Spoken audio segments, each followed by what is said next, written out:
here's a page I've crafted on self-love.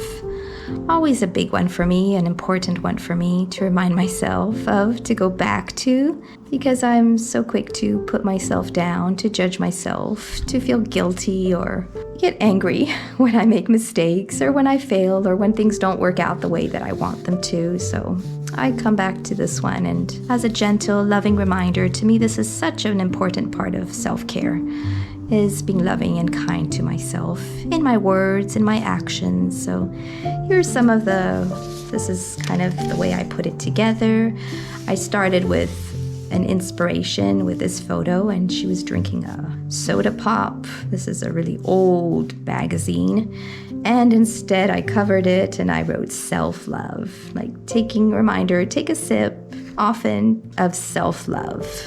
And then I added tons of little flaps. Here's a little notebook page as a pocket, another one with the old piece of newspaper. And I took part of her shirt, which went further down here, and I cut out these hearts from it just to add to the look, kind of stay within the same pattern and style and colors. And I found some vellum pink paper, which I wanted a little bit of color for my page. So I included hearts all over, of course. What else do we want to add for love? And I doodled some little arrows, and of course I took time for a journal prompt. Self-love for me is, and I included a big list of what self-love is for me. As you can tell, this is a topic that I've been working on for a long time. So I wrote this in a file. I kept it and I printed it all out. That way it could fit even more.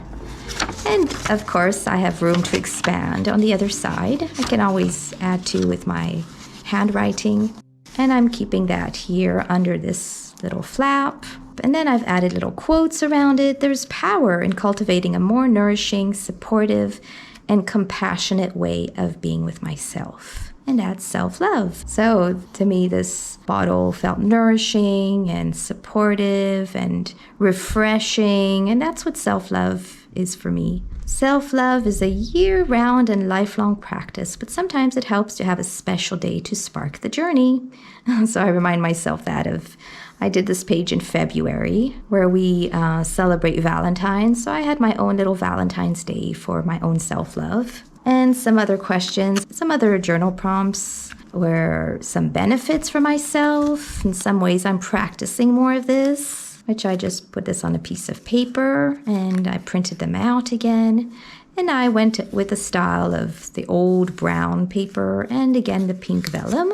And I'm just going to add that to my pocket again. And how's my relationship with me? So we often think about that with others. We question ourselves about that with others quite often, but when do we take the time to do that about ourselves? And here self-love is and self-love isn't. So again, I've included that right inside here. So another question, how do I love myself and what do I do to love myself? So this is being more specific. Some of the ways that I do that, just little ideas. So you can either be very specific or you can be more general. It's really up to you. How am I fully accepting of myself and how does it feel? And what happens when I think of loving myself as an ongoing practice rather than a permanent state or goal to strive for? So I have even more to question myself about, and I can always reflect on these again and continue to add to this page as well, which is what I love about these crafts. And we keep questioning ourselves. It's a good habit. It's a good routine to build for our self-love. And if you would like to come and join me in some self-love journaling time, then let's do that together right now.